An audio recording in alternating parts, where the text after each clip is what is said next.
I am so glad I've just reviewed my entire history by sorting through all my photos, because I was reminded of key learning moments that make excellent Shine That Divine fodder.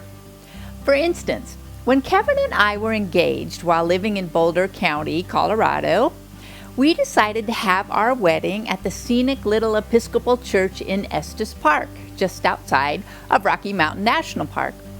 That was after we passed muster with Father Ed, the rector at St. Bartholomew's at that time. Kevin and I were required to attend several premarital counseling sessions with Father Ed prior to our wedding. I remember being introduced for the first time to the Myers-Briggs Personality Type Indicator questionnaire, but I don't remember what either of our types were or what Father Ed pointed out as potential areas of friction.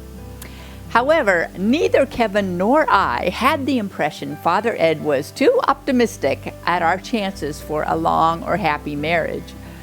But what sticks indelibly in mind from one of those sessions was an exercise where he had Kevin and me sit and face each other on the couch and hold each other's hands. We were to look into the eyes of the other and one at a time say, "I will not change this person." Well, let me tell you what a revelation that was. I believe, without ever putting it in so many words, that I had every intention of changing Kevin. I don't know what I had in mind specifically. I only know that I had always been good at subtly, or sometimes not so subtly, manipulating people into doing what I wanted. But of course, I had a knowing that intimidating, threatening, guilting, sulking, or scaring someone into being the way I wanted them to be was just wrong. And this was the wake-up call that first got my attention to that fact. Of course, we can't change anyone. We can manipulate their behavior through one of those hurtful strategies, but it doesn't change who they are.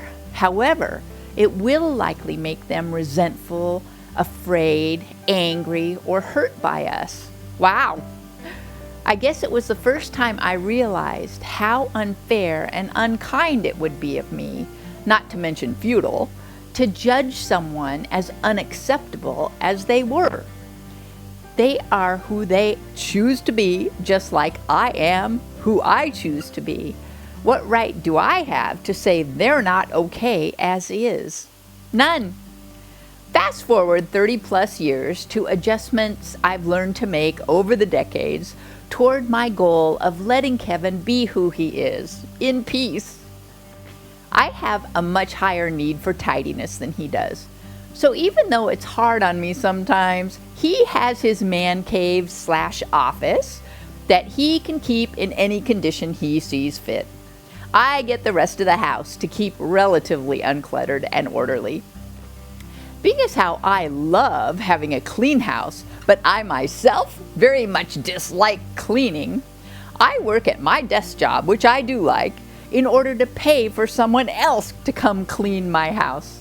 Same goes for lawn mowing, because I don't want to do either, and Kevin works much more than full time. I can't expect him to do those things when I enjoy a much more leisurely work schedule. But I recently was called on my tendency to want things to be the way I want them to be, when Kevin was packing up some of his zillions of CDs and overloading too big a box, in my opinion. Oh, and I haven't resisted commenting on his 10 boxes and drawers and counting of computer pieces, parts, and cables. What can I say? Packing for a move brings out the judgmental, controlling, stressed out wife in me. But Kevin reminded me that he doesn't supervise what and how I pack, so couldn't I give him the same courtesy? Yes, I could. Oh, clever universe, bringing me just the lesson I need to further hone my perspective about, acceptance of, and appreciation for my hardworking, loving, and generous partner in this life on the path to our beautiful new home.